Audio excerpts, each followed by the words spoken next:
Will be telling us about the Lefschetz properties for some modules over polynomial rings. Yes. All right. Hello, everyone. Thank you for having me. Very excited to be here to talk about one of my favorite topics, the Lefschetz properties. So to start off, I'll just talk about the setting of the problem. So we are always going to assume in this talk that K is a field of characteristic 0. Unless I say otherwise. And over this field, we take S to be the polynomial ring and variables, which is standard graded. And then usually we will talk about Artinian K algebras. So we have some quotient of S by a homogeneous ideal. And we can write this as a direct sum of graded components, A sub I greater than or equal to 0. And this will be Artinian. So we can actually rewrite this direct sum going from I equals 0 to some finite number C. And these AIs consist of course, the elements of degree I. And then in similar notation, M will be some module over this, either the polynomial ring or the algebra in some sense. So we can also write this as a direct sum, and we may have some shifted grading. So this will start at some number A and go up to B. And we will also assume that this is an Artinian module over the polynomial ring S. Okay, so these are the central objects we'll be talking about. And then there's one important thing that we need, which is the Hilbert series. So the Hilbert function, this takes the degree I to the vector space dimension of the ith component of our module.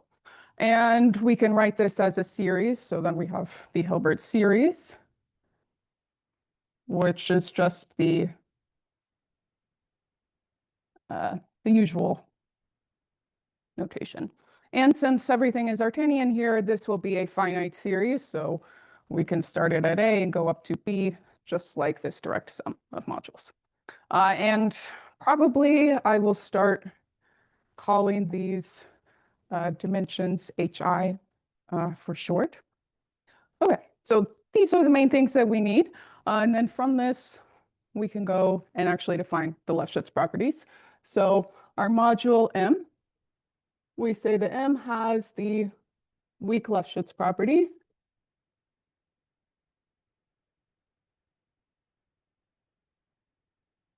Or for short, the WLP, if there is some linear form, so a homogeneous linear polynomial,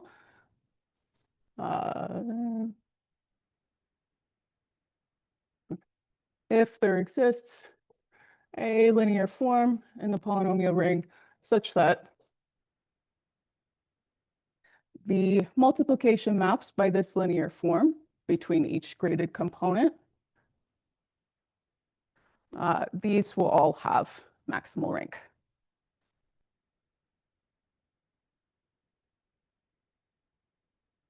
And what I mean by maximal rank is that depending on the dimensions of these graded components, these maps are all either injective or surjective or both. Or if you think about the matrix of multiplication for this linear form, that matrix will have maximal rank.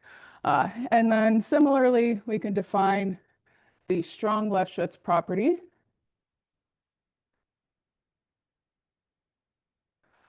If any power of such a linear form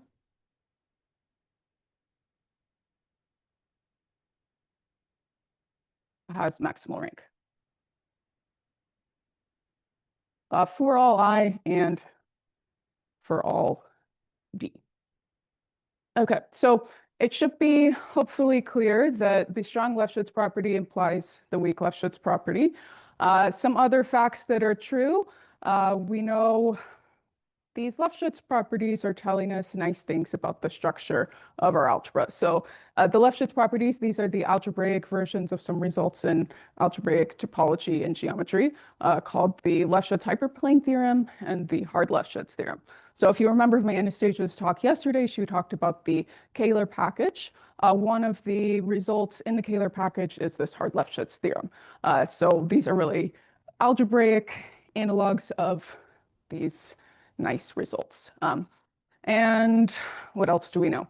So there are lots of nice consequences. In this talk, I'll mostly be focusing on things that are generated by monomials. So some facts. The first one is that if we have monomial generators for whatever object we're looking at, then the linear form, which is just the sum of the variables, is enough to check. So instead of looking at every possible linear form, if things are monomial, then you only need to check the sum of the variables. If anything, will be a Lefschetz element, what we say. Other things that are nice, if our algebra has the WLP or the SLP, then the Hilbert series, which I suppose I should give some notation for, so I'll just say Hilbert series of M. If our module M has the WLP or the SLP, then this Hilbert series is unimodal.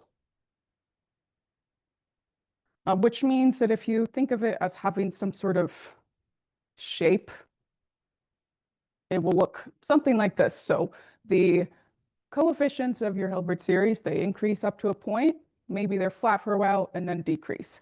But there's no behavior like this kind of thing where you would have two distinct peaks of your Hilbert series. And this is a very nice fact, like some combinatorialists are interested in unimodal sequences of numbers.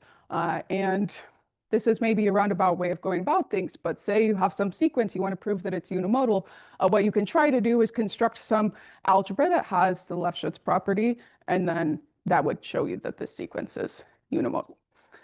And this is actually something that was used by Richard Stanley in 1980. So we have this sort of foundational result in the Lefschetz property, which is result of Richard Stanley using the hard Lefschetz theorem, really. But essentially what he showed for algebraists is that an algebra that looks like this, where we have the sum, or sorry, just the n variables, and we take pure powers of them. Something that looks like this has the SLP. And again, we're assuming characteristic 0. This is not true if you are in positive characteristic. And this is called a monomial complete intersection. So if you have not heard much about complete intersections, what this means is that the height of the ideal is the same as, sorry, yeah? No.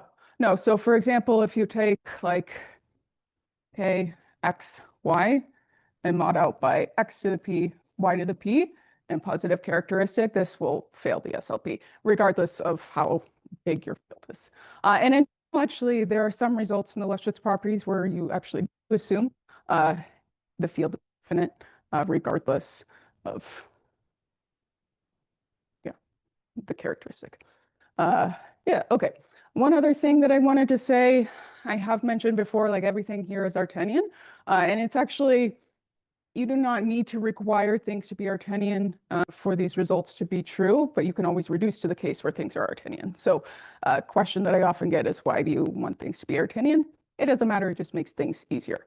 So if you like other non-Artinian rings, hopefully that will make you happy.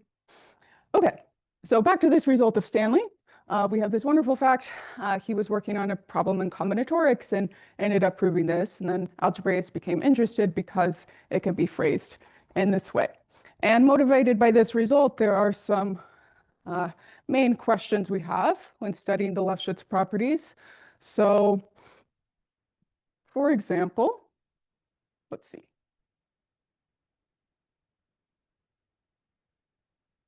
So, one, we know that monomial complete intersections have the SLP. So, is it true that all complete intersections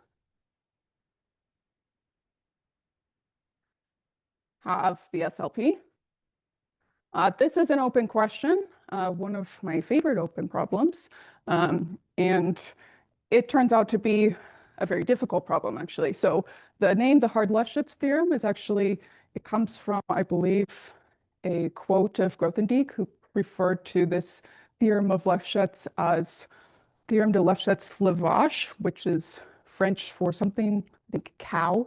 But what it really means is that the theorem is fearsome or difficult. And Lefschetz's proof of that theorem was actually not sufficient. It wasn't completely proved until years later. So if that tells you anything about the difficulty of these problems. And then, okay, so complete intersections, we don't know if those have the SLP. We can also ask if all Gorenstein algebras have the SLP. Okay. So every complete intersection is a Gorenstein algebra. The reverse is not true. And we actually have counterexamples for Gorenstein algebras in 4 variables. So if n equals 4, no. So there are actually examples of algebras in codimension 4 that are Gorenstein and have non-unimodal Hilbert series, which is clearly implies that they cannot have the Lefschetz properties. In codimension 3, this is still open, and there is a lot of evidence that suggests that these Gorenstein algebras in codimension 3 do have the Lefschetz properties. And that's one of the things that I will be focusing on today in some way. But we could also ask, like, what other kinds of algebras, or as the title of this talk suggests, what other modules over polynomial rings have the SLP or the WLP, but mostly I'll be talking about the SLP. Okay, so some of the most interesting questions for other kinds of algebras are things called almost complete intersections, where you have something that looks like this, and then you add some monomial to it. So this would be a monomial almost complete intersection. Another question we will ask is, what if instead of a Gorenstein algebra, which has a socle of dimension 2, so Gorenstein, one way of defining this is by saying that the socle of some algebra, which is the annihilator of the maximal ideal, this has dimension equal to 1. So you have one socle generator. And maybe we would also ask about things that have type 2. So this dimension is also called the type of the algebra. So these are like natural next questions to ask. Yes?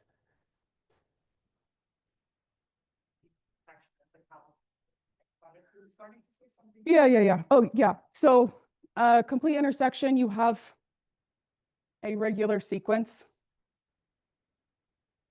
for your generators of your ideal, and the dimension is 0 because we're assuming Artinian. So you have exactly n elements in your regular sequence. Yeah. All right. And since in this case we're thinking about monomial complete intersections, just monomial everything, pretty much just you have pure powers of all of the variables in your ideal. Any other questions so far? Okay. All right. So now I'm going to keep talking a little bit about these Gorenstein algebras. So a Gorenstein algebra, another way to think of this, if you have an Artinian Gorenstein algebra, which I will call AF. I'm not going to explain too much about this, but basically these AG algebras can be defined in terms of some element. So we have a quotient of our polynomial ring by the annihilator of some element f. And here, this is equal to some set of, oops, this equals 0. And this is differentiation. You don't have to think too much about this. Just know that these Gorenstein algebras can be defined in terms of this element F. And F is what we call a Macaulay dual generator. So this is a nice way to construct algebras that are Gorenstein, and it's a nice way to classify them. So some things we know, if F is monomial, oops,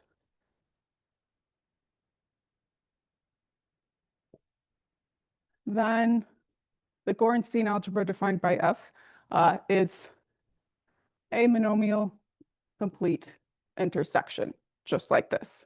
So that means that it has the SLP. Okay, so a natural next question to ask is, what if we let F be a binomial?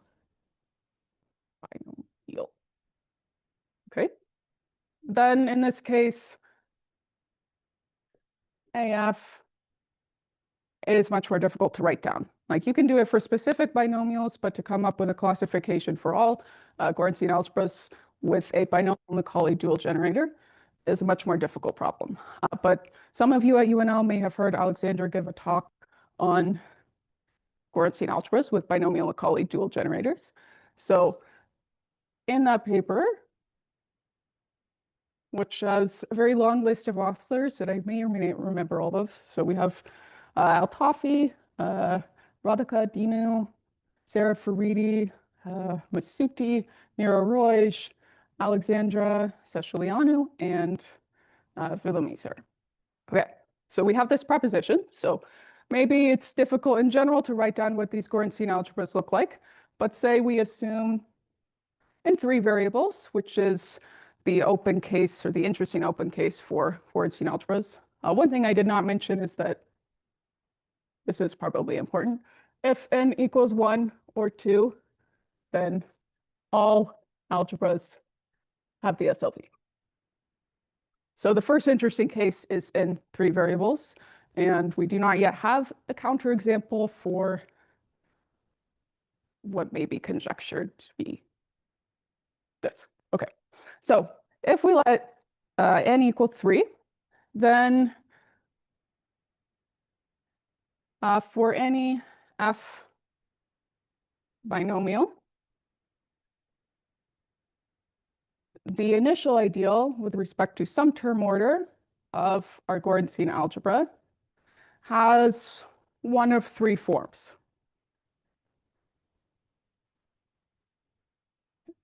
So the first case, AF is a monomial complete intersection, for which we know things that are nice. Second, AF is a type 2 ideal. And specifically, or sorry, the annihilator of F is a type 2 ideal. So specifically, it looks like this. I guess I should be writing this initial ideal differently. Okay.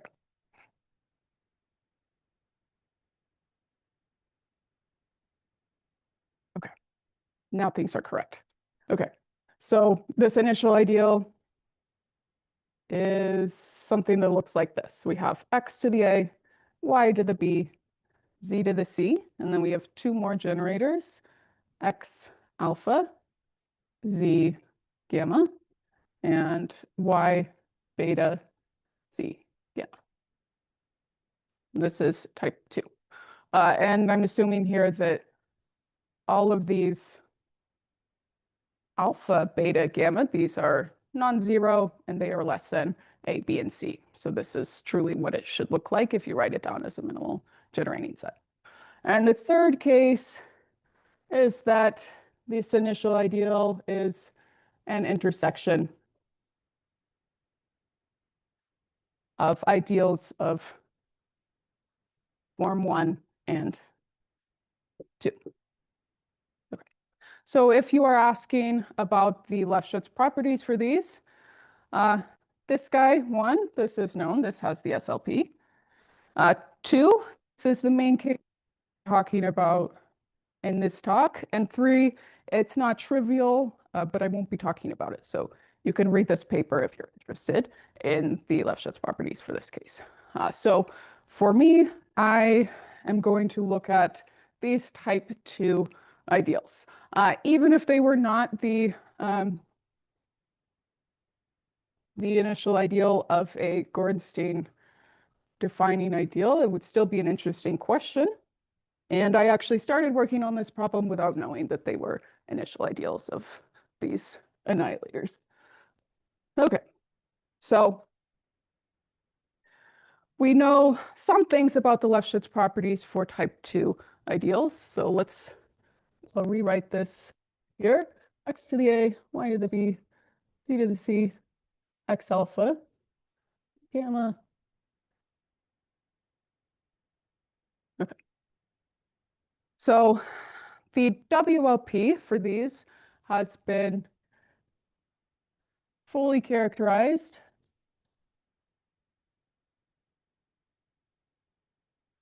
by Cook and Nagel in, I want to say 2007. Hopefully that's correct. So this has been completely characterized, done. And the proof for it is quite fun. So I'm going to mention a little bit about it. They used these triangular regions and lozenge tilings.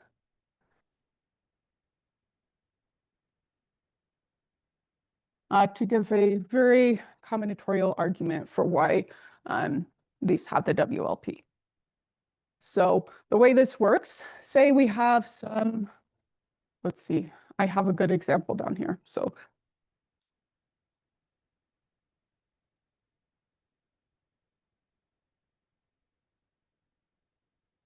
okay, so say our ideal I is of this form. We have x squared, y cubed, z to the 4th, xz cubed, and yz. Okay, so this is one of our type 2 algebras.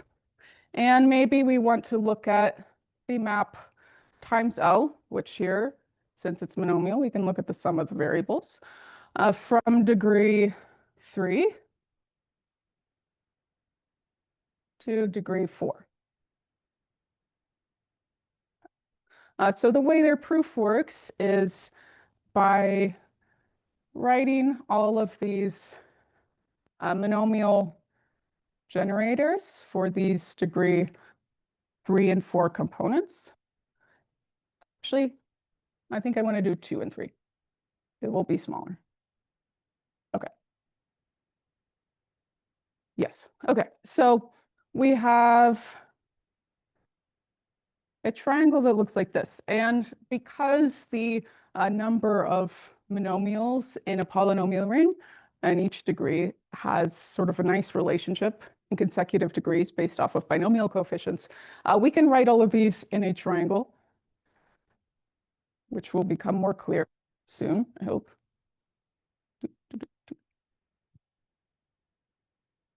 Okay. It's not perfect, but it is what it is. So we can label the upward facing triangles with the degree 3 monomials. So x cubed, y cubed, z cubed, and in the middle we have x, y, z, and we label all of the others. So this will be x squared. The downward facing triangles are degree 2 monomials. So this will be, let's see, y squared, z squared, and so on. So x squared, y.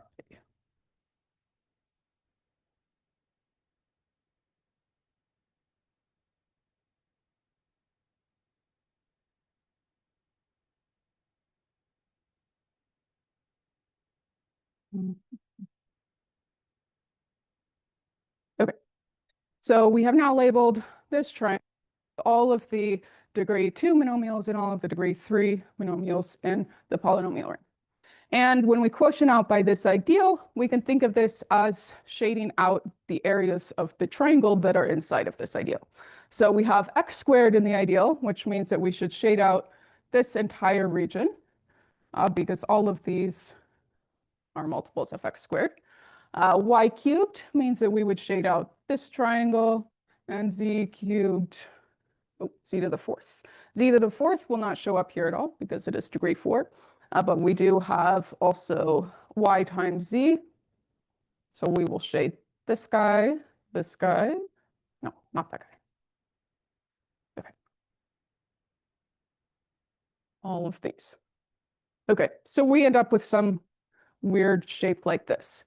And the result of Cook and Nagel is that if what's remaining in this triangle can be tiled by what we call lozenges, which are diamond shapes like this, then the ideal has the SLP, or the algebra has the SLP.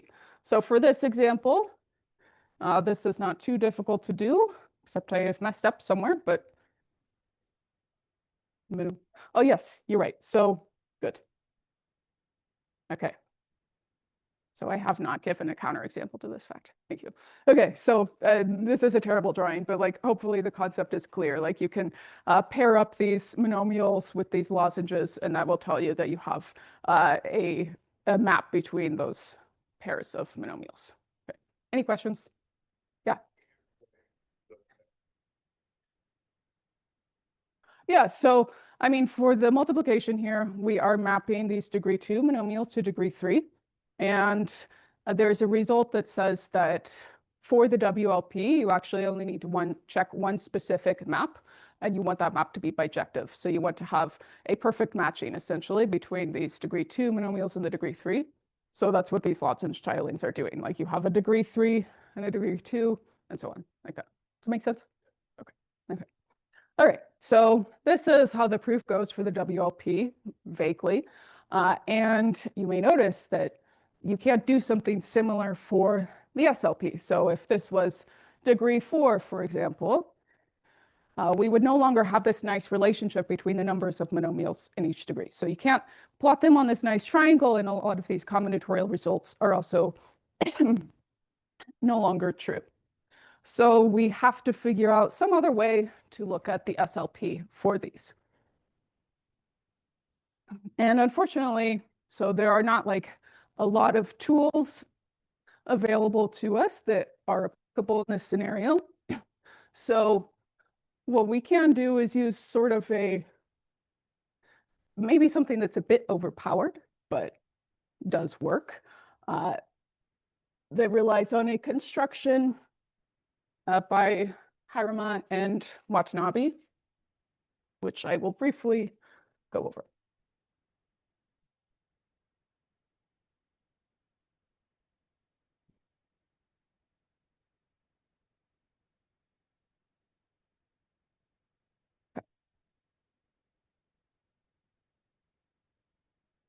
And these are called central simple modules.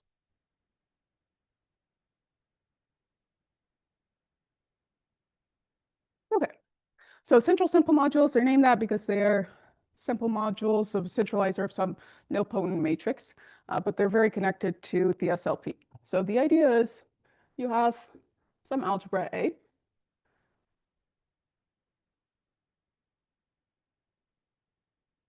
and some linear form in this algebra. What we can do is write down a sequence based off of the first power of this linear form, which is 0. So p is the minimum for the smallest integer such that L to the p equals 0. So then we have this sequence. You may notice if you take the colon ideal, L to the p with 0, so this is any element in A which is in the ideal I or is equal to 0. And this will equal all of the algebra A if we have L to the p here. Contained in this, we have the colon ideal L to the P minus 1, and so on. So we keep doing this until we get to 0 colon L to the 0 plus L, which is just equal to the ideal L. So we have this nice sequence. This is related to the associated graded ring of A with respect to the linear form L instead of the maximal ideal. And the central simple modules are defined in terms of this sequence. So the ith central simple module, or CSM, is given by the ith non-zero successive quotient of this. So you take the quotient of one of these by one of these, find the ones that are non-zero, and then label these. So they will all look like this. We have some exponent fi, which appears here.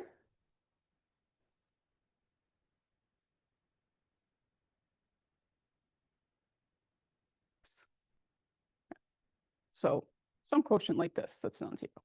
Any questions? Okay.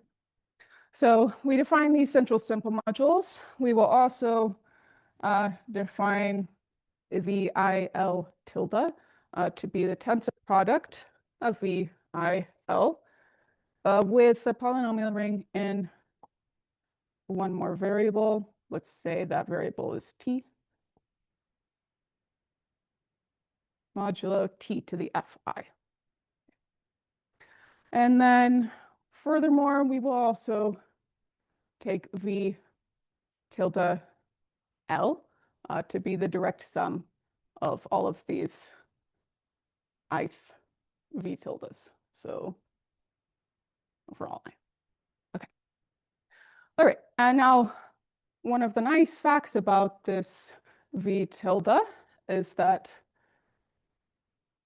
the Hilbert series of VL tilde, this is equal to the Hilbert series of the associated graded ring with respect to L in our algebra, which is then equal to the Hilbert series of A. So from this, you might expect that,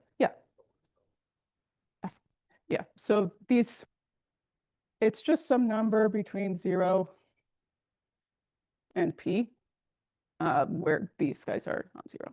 So I've been a little bit vague, but I may write down an example later. Any other questions? Yeah.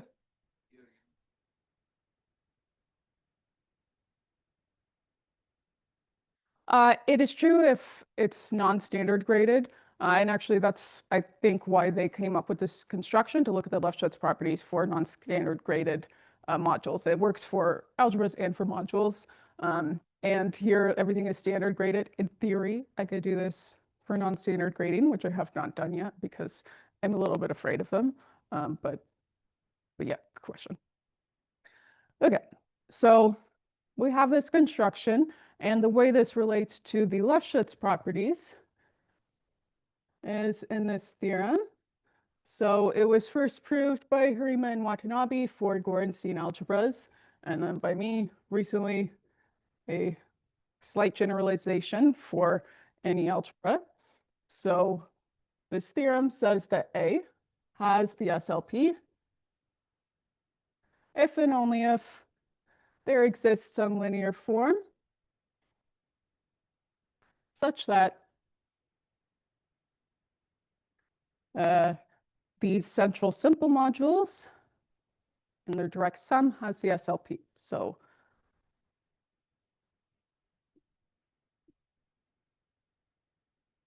okay, so this is a wonderful fact. It's very nice. It is often very difficult. So this linear form L, it does not need to be a Lefschetz element for this to work. You could choose any linear form. If something has the SLP, then the sum of the variables will always give you central simple modules with Hilbert series that are in only non-zero in only 1 degree. So they're concentrated in 1 degree. But they're very difficult to write down. So The nice thing about this is that we can use any easier linear form. For example, just a variable, and then these central simple modules are straightforward to find usually. So in our case, where we're looking at these type 2 algebras, we can look at the central simple modules of these and hope that they might be something nice, which turns out to be true, which is why I am looking at them. Okay, so I shouldn't have erased that, but okay.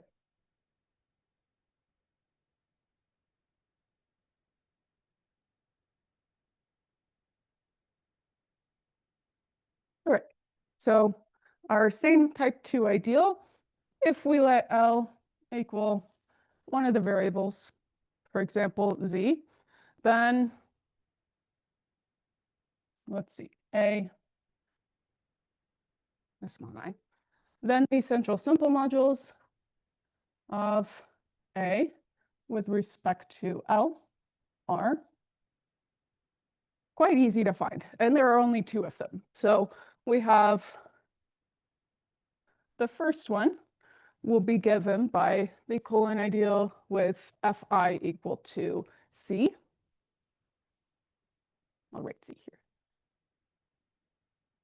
Quotiented by 0 colon Z to the C minus 1 plus C. Okay. And maybe you guys can see this already, but this is actually just going to be a monomial complete intersection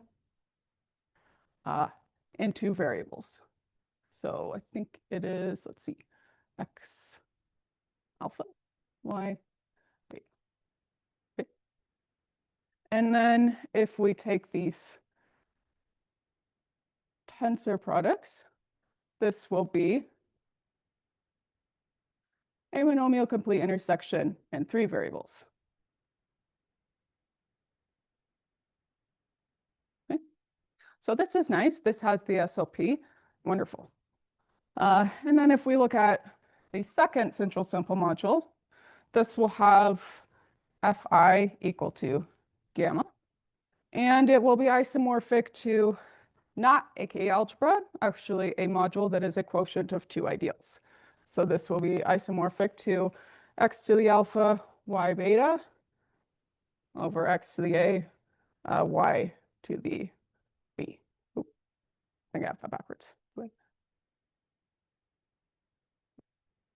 Okay, and this will also have a shift in the grading by minus alpha minus beta. So this is a much different beast than a K-algebra. In 2 variables, we know that every K-algebra has the SLP. The same is not true for modules. It is quite unknown when modules, even relatively simple ones like this, have the SLP. And unfortunately, most of the tools that we have for the algebra case no longer apply for modules. Yes? What is P2 here? But you're saying Z squared is equal to 0 in this. In A? I'm saying P is equal to C.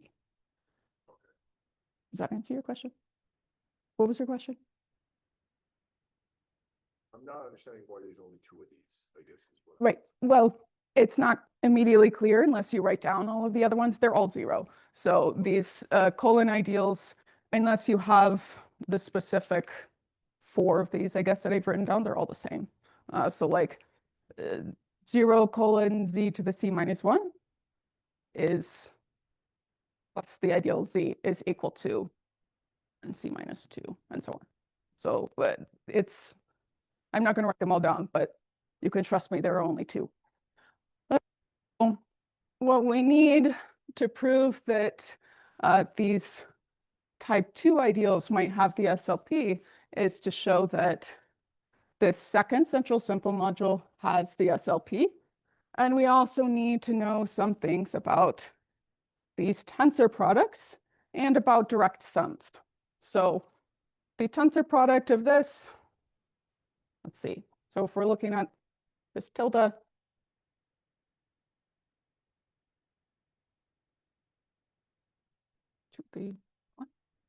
so we need to know first if this has the SLP, then we need to know if the tensor product has the SLP, which is not a straightforward question either.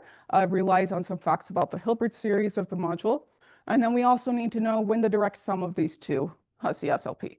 And that requires also a condition on the Hilbert series, basically that they are aligned in some nice way so that the multiplication is injective and surjective in the same exact degrees for both of these, basically. Okay, but let's start just with these modules, x to the a, y to the b.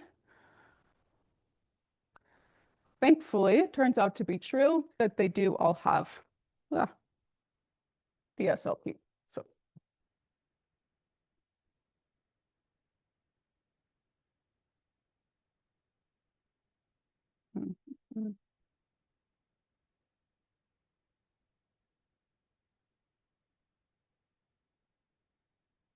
So if we have any homogeneous Artinian ideal I in two variables, and we quotient by a complete intersection J, which is x to the a, y to the b, contained in I, then I mod J has the SLP as a modulo over the polynomial ring in two variables.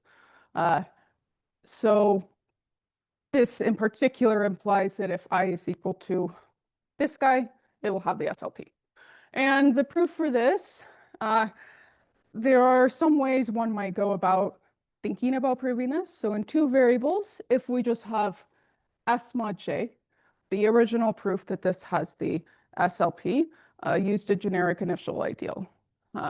So there's this very nice fact that I also should have written down earlier, that S mod I has the SLP if and only if generic initial ideal in Rev-Lex order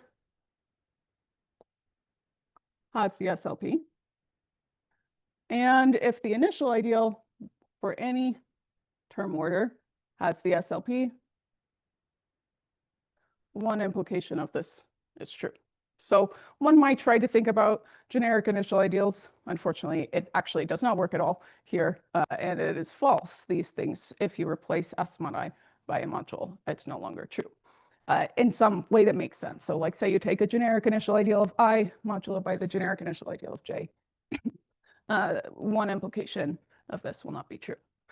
So what we will do is I will briefly sketch a little bit of the proof. It is based off of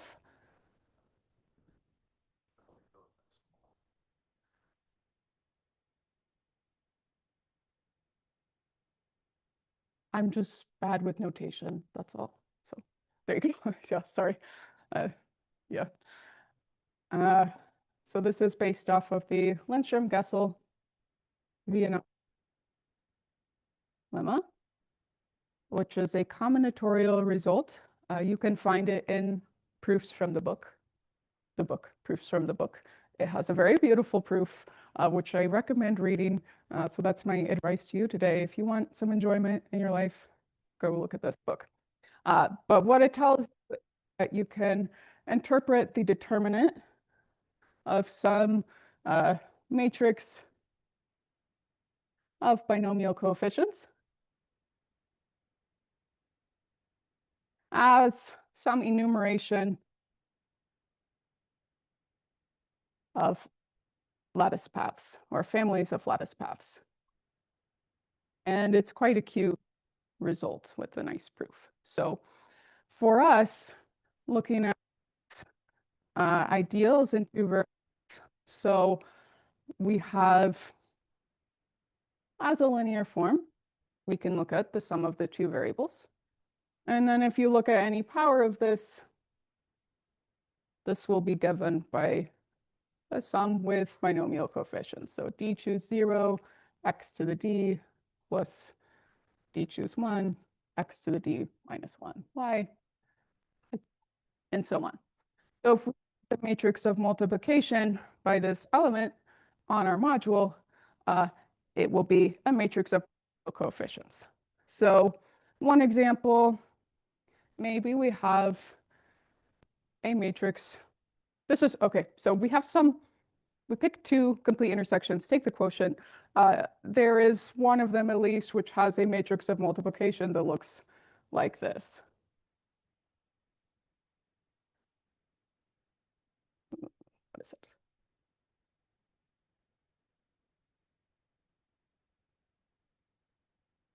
Zero. So you can write down, for example, a matrix like this. And we want to know if this matrix has maximal rank. So we look at some maximal submatrix, say this guy. And in this case, since it's just one example, it's pretty easy to write this down and see this determinant should be non-zero. But in general, what we can do is a column operation on this. So by adding columns in a recursive sort of way, we end up with a matrix that looks like this.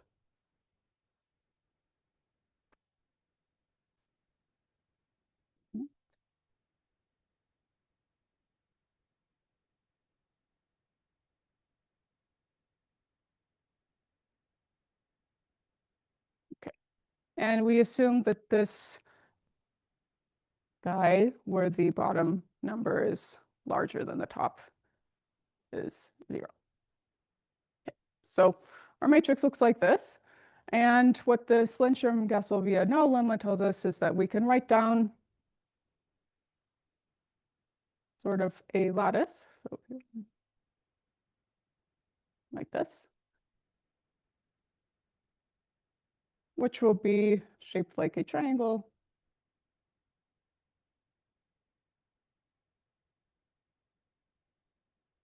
Okay.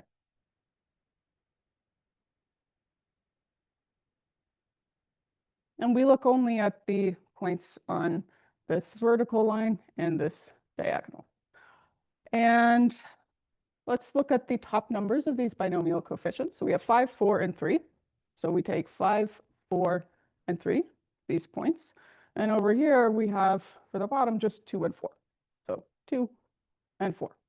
And because the determinant, we just need a maximal submatrix, really, we can just look at this guy and forget about this 3. And then this result says that if you can draw a set of non-intersecting lattice paths from the points we have over here, then this maximal minor is non-zero. So for this example, it's pretty easy to find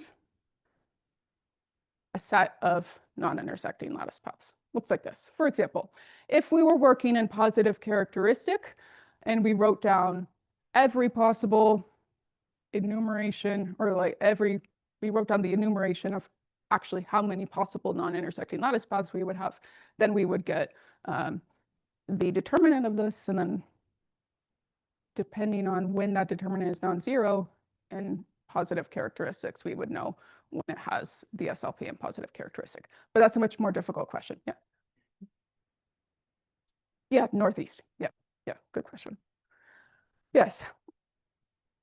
Any other questions? So this is sort of vaguely how the proof goes for the quotient by a complete intersection of a complete intersection.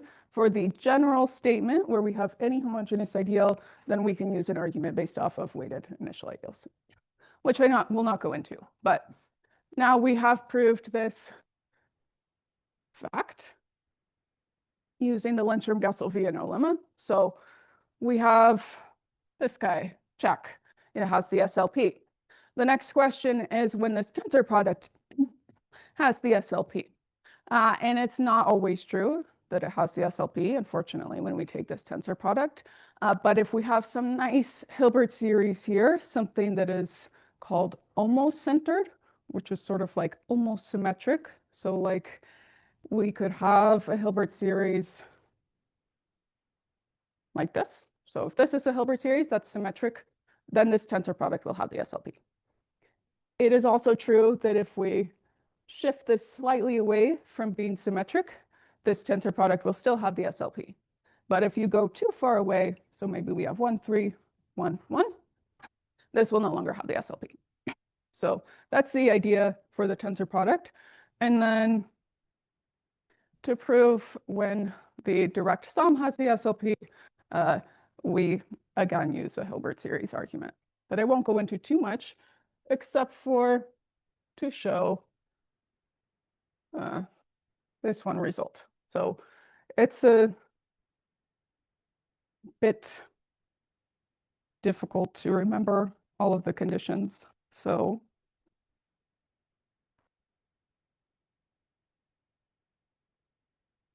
okay. So the theorem is this.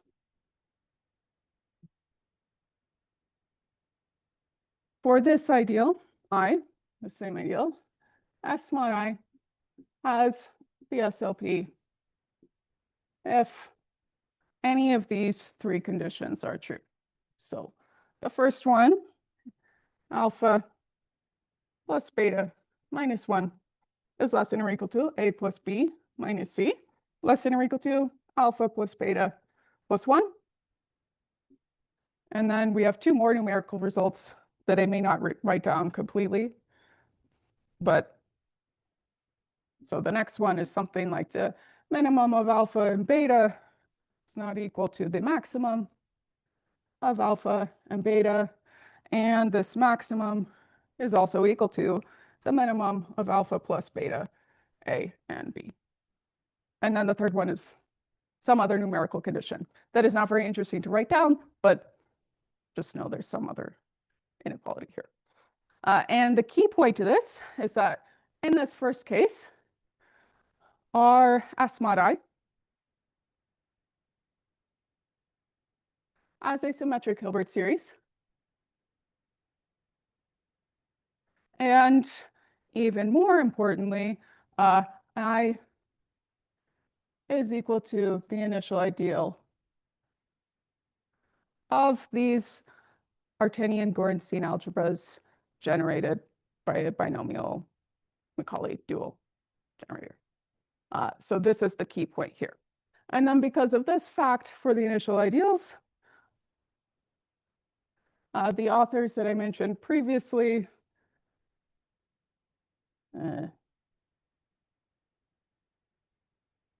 they were able to prove that all AF and codimension 3, where F is binomial, any one of these has the SLP, which is quite a wonderful result.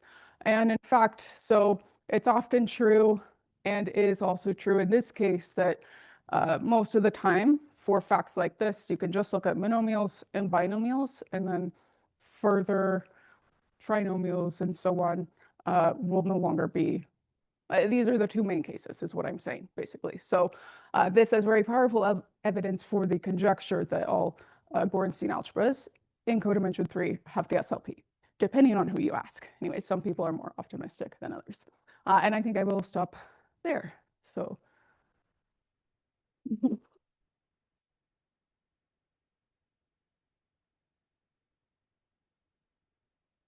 Yeah.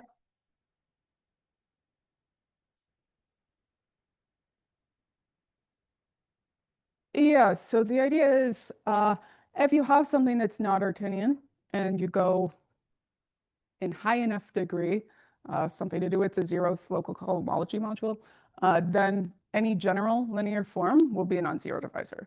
So basically you go up high enough, nothing bad can happen with your multiplication. So really you can think about modding out by a very large power of the maximal ideal to make it Artinian, and then just look at that guy.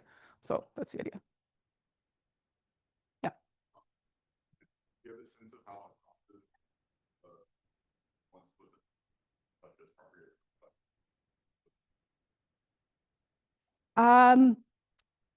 It is definitely not a complete list because these central simple modules rely on some very particular conditions on the Hilbert series, which are not often met if the Hilbert series is not symmetric. I am pretty sure, I have not written down the proof for this, but I feel reasonably certain that in the case where they do symmetric Hilbert series, this is a complete characterization, but I can't say with complete certainty. Yeah.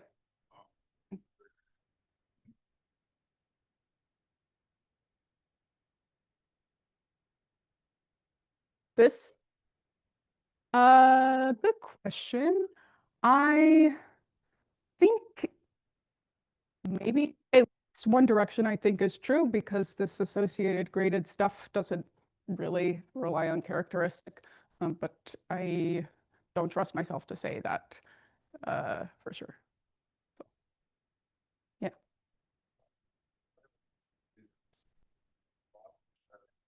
Created by the instrument has to be a dilemma. Yeah. The appearance of dilemma or statement like somehow instances of the same thing in different levels of different. No, I don't think so. It is a similar vibe, which is why I thought that it might work for this. But I know like Cook and Noggle, they use like briefly mention something related to the Lindstrom-Gassolvino lemma, but mostly the proof doesn't rely on that. So, any other questions? Yeah. Is the Hilbert series like a predictable function of data off the data? Yeah. So yeah, that's what I use for both this tensor product and for the direct sum.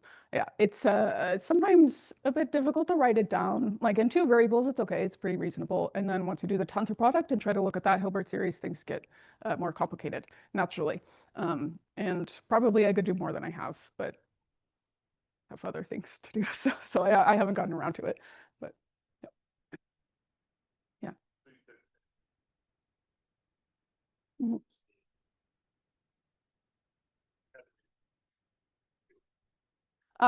Here. So right. Yeah. So this one, the initial ideal, yeah, here we have an initial ideal of Goranstein algebra. In this case, and in this case, if we look at like the direct sum of the central simple modules and their Hilbert series, we have something that looks like this. So say this is maybe the Hilbert series of V1L, and then the Hilbert series of V2L looks something like, I don't really know what it looks like, something like this, but it's like contained inside the flat part of the other one. And that's why we could use these central simple modules. So the multiplication map is like very easy to look at for this flat part. I don't know if that makes sense, but no.